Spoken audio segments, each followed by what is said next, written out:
Hari ini Bapak akan bicara 3 poin mengenai Yesus adalah Raja. 3 poin tentang Yesus adalah Raja. Poin pertama, kalian lihat di sini, Yesus Raja atas segala raja. Ayat Alkitab sudah ditulis di situ. Sekarang saya ajak kalian lihat di kitab Timotius. Semua buka Alkitabnya. 1 Timotius. Siapa yang duluan bisa buka dan menemukan? 1 Timotius. Wah, ada yang sudah temu ya. Banyak yang sudah ketemu. Oke. 1 Timotius pasal ke-6. Cepat cari. Pasal yang ke-6. Sudah? Oke, masih ada yang cari-cari ya. Wah, ayo cepat. Sekarang lihat di ayat yang ke-15. Oke, yang sudah menemukan, kita baca sama-sama. 1, 2, 3. Yaitu saat yang akan ditentukan oleh penguasa yang satu-satunya dan yang penuh bahagia. Raja di atas segala raja. Tuhan di atas segala Tuhan. Oke, sekarang tutup Alkitabnya. Oke. Ayatnya ada di mana? Tutup semua, tutup. Ayatnya ada di mana tadi? Oke, sekarang buka lagi. 1, 2, 3. 1 Timotius 6 ayat 15. Cepat buka. Oke, kita baca. 1, 2, 3. Yaitu saat yang akan ditentukan oleh penguasa yang satu-satunya, yang penuh bahagia, Raja di atas segala raja, Tuhan di atas segala Tuhan. Oke, sekarang tutup Alkitabnya. Lihat ke sini. Ini poin yang pertama, Yesus Raja di atas segala raja. Di dalam dunia ini ada banyak sekali raja-raja. Raja bisa muncul dari mana? Di dalam satu komunitas, satu perkumpulan, pasti ada yang dianggap sangat kuat. Orang yang dianggap sangat kuat, mungkin badannya kekar, mungkin dia punya tenaga yang melampaui semua, mungkin dia pernah membunuh beruang, dia begitu berani, ketemu siapa saja, dia berani melawan. Maka waktu perkumpulan ini semakin banyak, mereka perlu ada yang menjadi pemimpin. Siapa yang akan memimpin kita? Kita pilih yang lembek-lembek, yang lembut-lembut. Wah, enggak cocok. Kita pilih yang kurus-kurus, yang pendek-pendek. Wah, tidak cocok. Maka caranya kita melihat. Wah, prestasi Bapak itu, dia badannya kekar. Dia pernah membunuh 5 beruang. Dia pernah kejar 3 singa. Wah, kalau binatang buas dia bisa kejar dan bunuh, apalagi manusia. Bagaimana? Kita semua pilih dia menjadi raja. Oke, maka mulailah muncul pemimpin yang baru dan nanti dia akan dianggap sebagai raja. Perhatikan, waktu dia menjadi raja, dia akan memerintahkan semua anak-anak buahnya. Dan dia akan dilayani luar biasa. Nah, raja-raja biasanya menggunakan kekuasaannya suka-suka. Dia jalan, dia masuk ke kampung-kampung. Dia lihat ada anak gadis yang cantik-cantik. Wah, langsung dia ambil. Jadi istriku. Nah, sini. Sini, contoh. Ini anak gadisnya. Wah. Lihat, ini Bapak Pendeta, contoh rajanya. Karena terpilih jadi raja. Wah, Bapak jalan ke kampung-kampung ketemu anak gadis yang cantik. Saya ambil dia jadi istri. Wah, dia juga bangga. Saya jadi istrinya penguasa. Sekarang Bapak sudah dapat istri. Lalu Bapak lihat lagi. Ada lagi. Wah, lalu raja mencari prajurit yang badannya besar-besar. Yang mana yang besar-besar ini ya? Nah, kamu sini. Wah, kagak. Wah, ini jadi prajurit sini. Nah, lihat. Raja suka-suka. Lalu perhatikan, suatu saat raja sudah tidak suka dia. Raja bisa bunuh dia. Seret, mati. Nah, mati. Ya, mati kau. Ya. Wow, lalu yang ini, wah, raja sudah tidak cinta dia. Raja bisa ceraikan dia, pulangkan ke kampung halaman. Wah, yang ini juga raja sudah tidak cinta. Raja pulangkan ke kampung halaman. Nah, lihat di sini. Raja di dunia, raja yang selalu poligami. Ikut Pak Pendeta. Raja di dunia, raja yang poligami. Lalu perhatikan, saya punya wilayah kekuasaan. Kok kecil ya? Wih, di sana, lihat di sana. Wow, tumbuhan begitu banyak. Buah-buah begitu banyak. Mari kita taklukkan tanah sana. Di sana katanya ada raja yang tinggi besar, yang kepalanya besar, yang tangannya besar, dan dia punya pedang sangat besar. Mari kita gempur. Perhatikan. Raja akan membawa prajurit-prajurit pergi berperang, lalu mengalahkan musuh, bunuh, lalu dia kuasai wilayah sana. Lalu dia perang lagi, dia dapat wilayah lagi, dapat lagi. Tadi yang pertama, raja di dunia poligami, banyak istri. Raja di dunia suka perang karena makin luas dia menguasai, makin banyak daratan yang dia kuasai, dia makin dianggap hebat.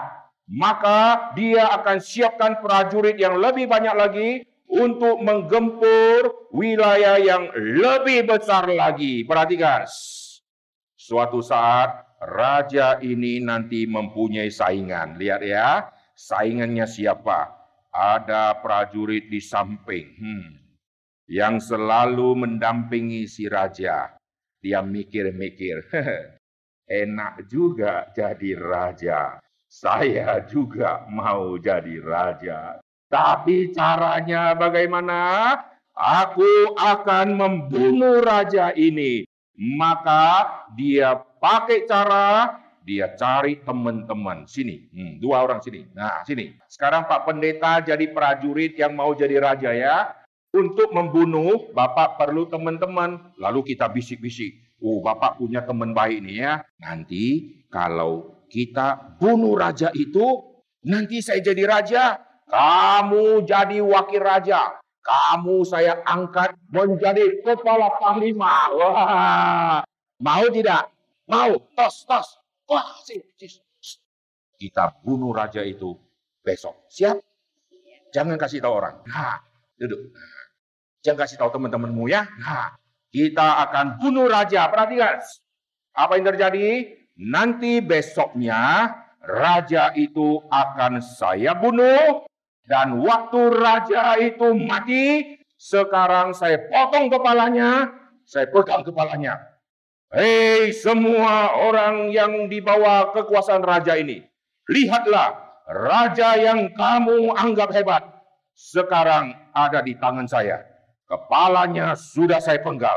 Mulai hari ini, sayalah raja pengganti. Perhatikan ya, untuk menjadi raja yang baru, saya harus membunuh raja yang lama. Jelas? Lalu semua harta-harta raja dan istana raja sekarang menjadi milikku. Wah, lalu saya lihat, wah, di sana ada tanah yang lebih luas lagi. Mari kita perang lagi. Ingat, raja suka perang. Raja suka cari wilayah yang baru. Lalu dia jalan. Wah, dia ketemu lagi cewek-cewek cantik. Dia ambil jadi istrinya. Lalu istri-istri yang bekas raja pertama. Wah, dia sudah tidak suka. Apa ini? Semua jelek-jelek. Pulang. Nah, dia tarik lagi yang baru. Perhatikan ya. Jadi ciri-ciri raja adalah raja selalu melakukan dosa. Raja selalu egois. Raja selalu sombong. Raja selalu kira dia yang paling hebat. Dan raja banyak musuhnya.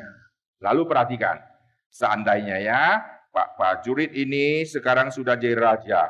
Tidak ada yang berani membunuh. Berarti saya tetap raja. Saya sudah 35 tahun jadi raja. Tetapi umur saya semakin tua. Perhatikan. Saya semakin tua. Dan saya harus mati. Orang lain tidak membunuh saya. Tapi umur tua saya yang akan membunuh saya. Akhirnya waktu saya sudah sekarat, posisi raja ini akan turun ke anak sendiri. Nah, perhatikan, raja mau mati. Nah, contoh, kamu sini. Sini. Ini anak raja. Ini raja yang sudah mau mati. Lihat ya. Gitu ya, udah mau mati nih ya. Anakku. Kau jawab dong. Iya raja. Coba. Ya Raja. Oh yang keras dong. Iya raja. Ya Raja. Saya sudah mau mati. Kamu yang menggantikan saya ya. Ya Raja. Bilang, siap raja. Siap Raja. Wah, kau jangan takut siapapun ya. Siap? Siap. Mati. Rajanya mati. Sekarang dia jadi raja. Dia lebih jahat dari raja sebelumnya. Terima kasih. Nah, inilah kehidupan raja. Yesus, raja segala raja. Ups, kalau begitu, Yesus poligami. Yesus lihat ada wanita-wanita cantik. Dia ambil jadi istri. Yesus lihat Petrus, badannya kekar. Sini, jadi rasul. Yohanes, hebat kali. Badannya kayak begini. Sini, jadi rasul. Gitu. Matius, badannya, six pack. Sini, jadi rasul. Gitu. Tidak. Yesus memanggil orang sederhana. Yesus memanggil nelayan. Nelayan tidak ada yang kekar-kekar. Yang ada gosong-gosong karena kena jemur. Lalu pemungut cukai. Mungkin sering duduk kolesterol dia. Mungkin perutnya buncit sedikit. Mungkin. Semua yang tidak cocok. Jadi tentara. Yesus pilih menjadi rasul. Yesus melihat manusia. Kau cantik. Tetapi kau punya suami ada 5. Yesus tidak lihat yang cantik. Sini jadi istri. Tapi Yesus melihat. Kau punya suami 5, kau harus bertobat. Orang yang disebut wanita bisa punya suami 5, pasti cantiknya luar biasa. Kalau tidak ada laki-laki yang mau. Yesus melihat ada yang cantik.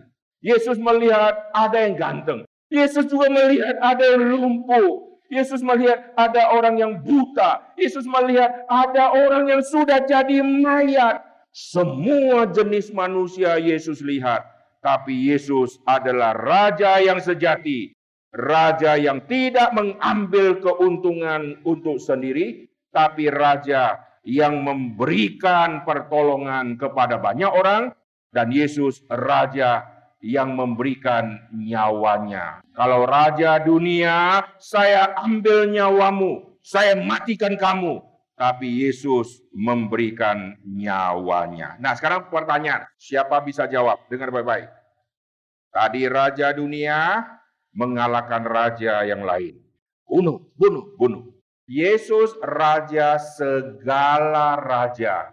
Yesus mengalahkan siapa? Yesus melihat Herodes.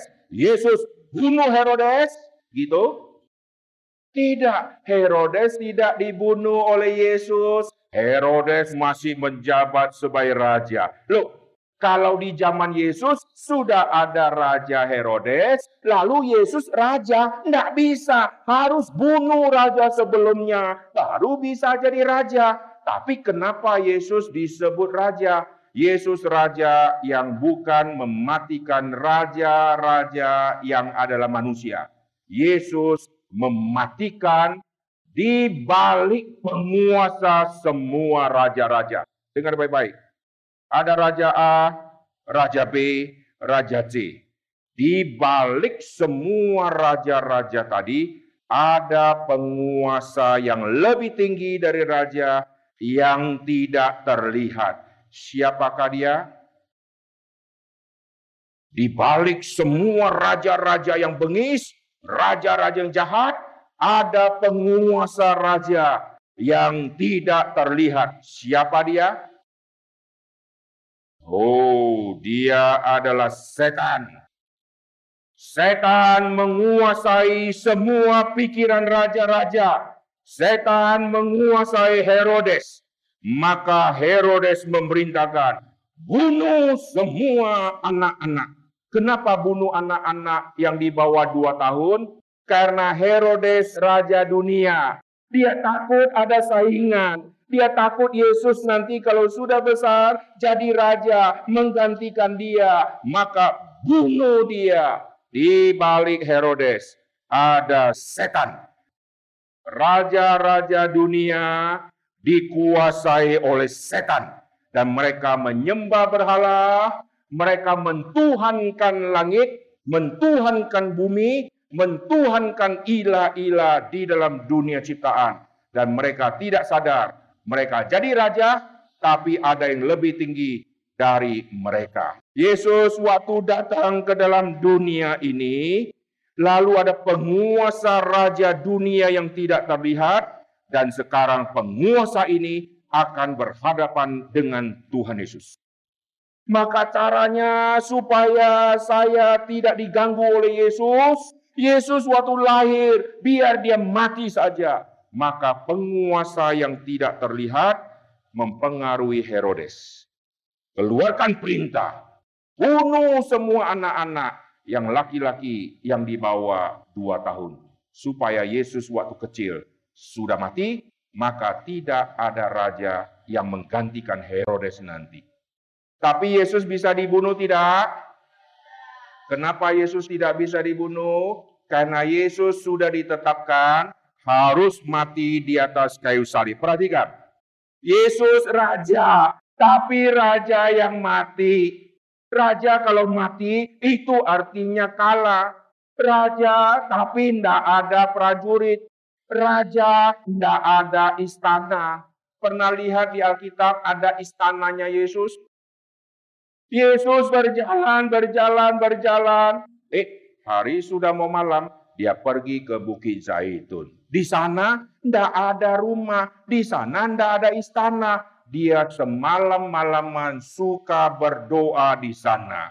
Yesus berjalan, tidak ada prajurit yang siapkan. Lalu protokol, lalu jalan semua dilebarkan. Ayo, minggir.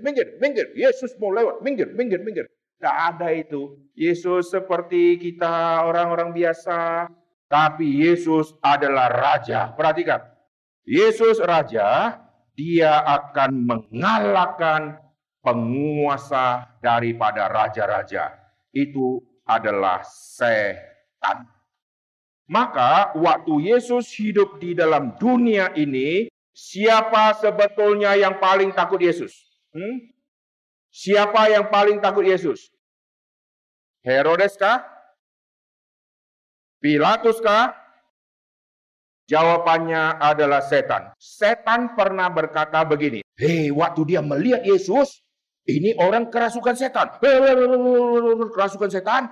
Dia waktu melihat Yesus, dia kaget luar biasa. Apakah engkau datang hendak membinasakan kami? Setan ketakutan, kerajaan kami bisa dihancurkan. Siapa yang bisa hancurkan kerajaan setan? Herodes tidak. Kan Herodes bagian dari kerajaan setan. Pilatus, semua orang-orang jahat. Raja-raja di bumi, semua bagian dari kerajaan setan. Engkau datang hendak membinasakan kami. Mereka ketakutan luar biasa. Yesus tidak ambil pisau tusuk-tusuk si setan. Tidak. Tapi Yesus kalahkan setan melalui kematian. Dengar baik-baik. Yesus raja di atas segala raja. Dia mengalahkan setan dengan kematian. Kenapa? Karena kematian itu bicara kerajaan maut. Maut, kok ada kerajaan? Siapakah raja di dalam kerajaan maut? Itu adalah setan yang menguasai semua itu. Maka setan ingin semua ditaklukkan oleh dia, masuk di dalam kerajaan maut. Dan Yesus akhirnya mati, masuk di dalam kerajaan maut. Yesus mengalahkan maut dengan Yesus bangkit. Semua kita pasti mati toh. Kamu akan mati atau tidak? Semua mati ya. Waktu kita mati, kita akan dikubur. Kita masuk di dalam maut. Tetapi siapakah yang bisa lepaskan kita dari maut itu? Orang itu harus alami maut, lalu bangkit dari kematian. Itu namanya menang. Semua ikut Pak Pendeta. Hai maut, di manakah sengatmu? Lihat di sini. Maut, ikut. Maut telah ditelan dalam kemenangan. Maut telah ditelan. Nah, ini menarik. Di Indonesia ada suku tertentu yang kalau mereka perang melawan suku lain, maka pemimpin-pemimpin suku kalau berhasil membunuh pemimpin yang lain, dia akan makan dagingnya. Lihat di sini. Contoh, sini. Nah, ini pemimpin suku. Ini pemimpin suku yang hebat. Lalu kita perang. Waktu perang, saya berhasil membunuh pemimpin suku, maka untuk menyatakan saya sudah menang, maka saya akan makan dia. Sehingga dagingnya masuk ke dalam perut saya, itu artinya saya telan dia. Alkitab katakan, maut telah ditelan dalam kemenangan. Hai maut, di manakah sengatmu? Sampai hari ini, di Indonesia di pedalaman, masih ada rangka-rangka tengkorak-tengkorak yang tubuhnya sudah tidak ada, yang sudah dimakan oleh musuh yang mengalahkan dia. Terima kasih ya. Ada lagi yang sudah dibunuh, ini kepalanya ada tengkorak, ini dilobangi, dipecahkan, lalu otaknya disedot, dimakan seluruh otaknya untuk menyatakan apa? Saya sudah menang. Saya sudah dapat semua kekuasaan dia. Dan otak dia sekarang sudah ada di perutku. Dan aku raja yang tidak bisa lagi dikalahkan. Nah, lihat di sini ya. Yesus adalah raja yang Yesus bunuh, bukan Herodes. Yesus tidak bunuh Raja Agripa. Tidak bunuh semua raja-raja di dunia. Yang Yesus lakukan adalah apa? Menghancurkan kerajaan setan. Menghancurkan kepala si setan. Oke? Kalian pernah lihat ular? Ular kalau panjang begini, yang paling ngeri ekornya, atau badannya, atau kepalanya. Oh, ekornya bisa gini-gini. Oh, perutnya bisa buncit. Tapi kepalanya ini yang paling mengerikan. Kalau kepala ular sudah kita potong, badan masih goyang-goyang toh? Masih goyang-goyang. Bahaya tidak? Tidak. Dia goyang-goyang. Tapi kepalanya sudah tidak ada. Inilah setan zaman sekarang. Setan zaman sekarang, kepalanya sudah dihancurkan. Karena Yesus sudah mati dan bangkit. Yang ada hanya tubuh yang goyang-goyang. Ekor yang goyang-goyang. Kekuatan dia hanya goyang-goyang dan kacau-kacaukan orang. Tapi kekuatan untuk mematuk itu sudah tidak ada. Karena Yesus sudah remukkan kepala setan. Oleh sebab itu, Yesus disebut Raja, segala raja. Karena penguasa alam maut sudah Yesus kalahkan. Amin. Yesus tidak membunuh Raja A, Raja B, Raja C. Tidak. Tapi yang tidak terlihat, yang menguasai semua raja-raja jahat, itulah yang dihancurkan oleh Yesus. Oke, sekarang lihat poin kedua. Konsentrasi ya. Poin pertama apa tadi? Yesus Raja, segala raja. Sekarang lihat poin kedua. Cepat buka ayat kitabnya. 1 Timotius. Nah, ayo, tempat yang tadi. 1 Timotius. Lihat pasal 1. Cepat. Ayat 17. Siapa duluan? Oke, kita baca. 1, 2, 3. Hormat dan kemuliaan sampai selama-lamanya bagi Raja segala zaman. Nah, lihat di sini. Poin pertama apa? Yesus Raja segala raja. Poin kedua, Yesus Raja segala zaman. Nah, zaman kuno, lalu zaman kuno, lalu zaman kuno. Zaman kuno panjang. Pergantian zaman, orang jadul-jadul mati, jadul-jadul mati, mati, terus ganti. Sampai zaman kita ada handphone. Wah, dulu zaman Pak Pendeta kecil, ndak lihat handphone. Ndak ada handphone. Pergantian zaman sudah sampai kepada zaman handphone. Yesus masih raja tidak? Yesus masih raja tidak? Atau Yesus raja di dalam zaman PB? Karena di zaman itu dia hidup. Dia cocok di raja sana saja. Lalu zaman itu sudah berubah. Kita sekarang zamannya sudah canggih. Yesus masih raja tidak? Kenapa masih? Poin kedua apa tadi? Yesus raja segala zaman. Segala zaman ganti presiden. Segala zaman ganti politik. Ganti pemerintah. Ganti Kepsek. Ganti semua guru-guru. Tetapi Yesus Raja yang tidak pernah tergantikan. Lihat di sini. Kenapa seorang raja tidak bisa digantikan? Perhatikan ya. Alasan pertama. Tidak ada yang bisa membunuh raja itu. Tadi Bapak sudah kasih contoh ya. Raja ini bisa dibunuh. Lalu dia mati. Yang membunuh akhirnya jadi raja yang baru. Yesus kenapa masih disebut raja? Yang pertama, tidak ada yang bisa membunuh Tuhan Yesus. Dan tidak ada yang bisa mengalahkan Tuhan Yesus. Yang kedua, kalau raja tidak bisa dibunuh oleh yang lain. Tapi umur akan membunuh si raja. Raja sudah tua dan mati. Yesus raja segala zaman. Karena Yesus hari ini dan selama-lamanya tetap hidup adanya. Amin. Yesus tidak dihabisi oleh umur yang sudah 2000 tahun. Yesus adalah Allah yang kekal. Maka Yesus Raja segala raja. Raja segala raja, alasannya ada dua tadi. Raja segala zaman, alasan ada dua. Tidak ada yang bisa mengalahkan Yesus. Maka Yesus tetap menjadi raja.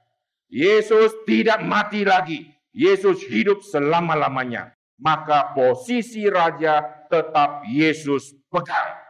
Raja kalau mati diturunkan ke anak. Yesus tidak punya anak secara biologis. Dan Yesus memegang tongkat kerajaan Daud selama-lamanya. Amin. Poin pertama apa? Raja segala raja. Kedua, raja segala zaman. Sekarang poin yang terakhir. Lihat di dalam kitab Wahyu. Siapa duluan? Cepat. Wah, Wahyu gampang. Ayo, cepat. Wahyu pasal ke-15. Oke, sudah ketemu? Wahyu 15. Oke, lihat di ayat yang ketiga. Ayat yang ketiga. Sudah ketemu Wahyu? Oke, kita baca. 1, 2, 3. Dan mereka menyanyikan nyanyian Musa hamba Allah dan nyanyian anak domba bunyinya. Besar dan ajaib segala pekerjaanmu, ya Tuhan Allah yang Maha Kuasa. adil dan benar segala jalanmu. Ya Raja segala bangsa. Yang ketiga apa? Raja segala bangsa. Tutup Alkitabnya, tutup. Ayo tutup. Ayo tutup. Di mana ayatnya? Di mana? Ini. Buka. Ayo. Oke, Wahyu 15 ayat 3. Nah, sekarang lihat poin terakhir ya. Yesus Raja segala bangsa. Oh, bangsa-bangsa yang begitu hebat, begitu maju. Mereka yang tidak mengenal Tuhan Yesus, Yesus tetap jadi Raja. Orang yang tidak pernah dengar nama Yesus, Yesus tetap jadi Raja. Karena Yesus Raja segala bangsa. Segala bangsa harus sujud kepada Tuhan Yesus. Di dalam kitab Filipi muncul ayat begini. Segala lidah akan mengaku Yesus adalah Tuhan. Kenapa? Karena Yesus Raja yang harus disembah oleh seluruh dunia. Tetapi dunia banyak yang menolak Tuhan Yesus. Apakah engkau yang ada di sini juga termasuk orang dunia yang menolak Yesus? Atau engkau bukan seperti orang dunia yang menolak Yesus, tetapi engkau berkata, Yesus, engkaulah Tuhan dan Juru Selamatku, engkaulah Raja di dalam hidupku. Apakah engkau orang seperti itu? Atau engkau berkata, aku tidak mau Yesus, aku mau setan saja, karena setan rajaku, gitu? Setan telah dikalahkan. Hari ini Pak Pendeta akan simpulkan semua khotbah ini. Yesus satu-satunya yang dikaitkan dengan Raja segala zaman. Yesus satu-satunya yang disebut Raja segala raja. Presiden Indonesia tidak boleh berkata, akulah presiden segala zaman. Dia harus turun karena 2 periode. Lalu raja-raja yang hebat-hebat, dia tidak boleh berkata, aku mau jadi raja segala zaman. Tidak bisa, umur akan menggeser dia. Tapi Yesus, Raja segala raja. Dengan cara apa? Mati untuk kita. Sebelum engkau percaya Tuhan Yesus, setan jadi rajamu. Dan untuk bisa menaklukkan engkau, Yesus tidak membunuh engkau. Yesus membunuh penguasa, menghancurkan kepala penguasa yang menguasai engkau waktu engkau belum mengenal Yesus. Itulah setan yang menguasai hidupmu. Hari ini Pak Pendeta mau doakan kalian. Maukah engkau berkata, Pak Pendeta, doakanlah saya. Biarlah apa yang sudah saya dengar ini menjadi satu pegangan iman di dalam hidupku. Dan aku mau Yesuslah Raja di dalam hidupku. Bukan setan. Mau? Mau? Saya hari ini mau mengaku dosa di hadapan Tuhan. Dan saya mau terima Yesus sebagai Tuhan dan Juru Selamat. Raja di dalam hidupku. Mau? Mau? Sekarang semua tundukkan kepala. Semua tundukkan kepala. Dengar baik-baik kalimat dari Pak Pendeta. Semua tutup mata. Pak Pendeta mau doakan kalian. Siapa yang berkata, Pak Pendeta, doakanlah saya. Hari ini saya sudah mendengarkan firman Tuhan. Hari ini saya baru sadar ada penguasa yang sudah menguasai hidupku sejak saya masih kecil. Dan sampai hari ini, saya masih dikuasai oleh penguasa gelap itu, sehingga saya susah menerima firman Tuhan, sehingga saya susah untuk melangkah menjadi orang Kristen yang sejati, karena saya masih merajakan penguasa itu di dalam hidup saya. Tapi hari ini, saya mau sungguh-sungguh menerima Yesus, yang adalah Raja yang sejati, yang menghancurkan kepala si setan, dan hari ini, saya mau sungguh-sungguh menerima Tuhan Yesus sebagai Tuhan dan Juru Selamatku, Raja segala raja, Raja segala zaman, Raja segala bangsa. Dialah Yesus Kristus Tuhan. Siapa yang berkata, Pak Pendeta, doakanlah saya. Saya mau menerima Tuhan Yesus pada hari ini, sehingga hidup saya adalah milik Kristus, bukan lagi milik setan. Yang mau didoakan, mau terima Yesus, sekarang angkat tanganmu tinggi-tinggi. Saya akan doakan kau, puji Tuhan. Tutup mata, tidak boleh lihat, tidak ikut-ikutan. Tutup mata, tangan diturunkan. Siapa yang dari hatimu yang sungguh-sungguh engkau berkata, Pak Pendeta, doakanlah saya mau terima Tuhan Yesus. Yesus, ampunilah dosaku. Yesus, terimalah aku. Yesus, jadikanlah saya anak-anak Allah yang mencintai Tuhan, dan menjadi orang Kristen yang sungguh-sungguh setia sampai aku mati, tidak menyangkal Tuhan Yesus. Siapa berkata, Pak Pendeta, doakanlah saya. Saya mau terima Yesus. Yang mau terima Yesus sebagai Tuhan dan Juru Selamat, sekarang angkat tanganmu tinggi-tinggi. Puji Tuhan. Puji Tuhan, tidak boleh ikut-ikut ya. Dari hatimu yang paling dalam. Sekarang angkat tanganmu tinggi-tinggi yang mau didoakan. Puji Tuhan. Puji Tuhan. Sekarang semua tangan diturunkan. Dengar pertanyaan Pak Pendeta yang terakhir. Tutup mata semua. Tidak ada yang ikut-ikut ya. Siapa berkata, Pak Pendeta, doakanlah saya. Meskipun saya masih kecil, banyak ayat Alkitab yang saya tidak tahu. Saya buka Alkitab saja, tidak tahu lokasinya. Tetapi kalau Tuhan mau pakai saya kelak jadi hamba Tuhan, saya setelah lulus dari SD, saya akan masuk ke SMP, saya akan masuk ke SMA. Setelah lulus dari SMA, jikalau Tuhan mau pakai saya jadi hamba Tuhan, saya mau sekolah Alkitab, saya mau jadi pendeta. Saya mau jadi hamba Tuhan. Saya mau jadi penginjil. Seumur hidup saya akan aku serahkan untuk Tuhan pakai. Untuk mewartakan siapakah Tuhan Yesus yang sejati. Untuk pergi ke bangsa-bangsa. Untuk menyatakan Raja segala bangsa adalah Tuhan Yesus. Untuk mewartakan berita sukacita kemenangan. Karena Kristus sudah mati. Kristus sudah bangkit. Kristus sudah menang. Siapa yang berkata, Pak Pendeta, doakanlah saya. Jikalau saya besar nanti, saya mau jadi hamba Tuhan. Saya mau sekolah Alkitab, saya mau melayani Tuhan seumur hidup saya. Yang mau jadi hamba Tuhan, Pak Pendeta akan doakan. Yang mau, sekarang angkat tanganmu tinggi-tinggi. Bapak akan doakan engkau. Puji Tuhan. Puji Tuhan, jadi hamba Tuhan ini sangat susah. Engkau mungkin akan dibunuh. Engkau mungkin akan dikucilkan. Tapi engkau berkata, Pak Pendeta, doakanlah saya. Saya mau jadi hamba Tuhan. Yang mau sekarang angkat tanganmu tinggi-tinggi. Puji Tuhan, puji Tuhan. Sekarang tangan diturunkan, ikut Pak Pendeta berdoa.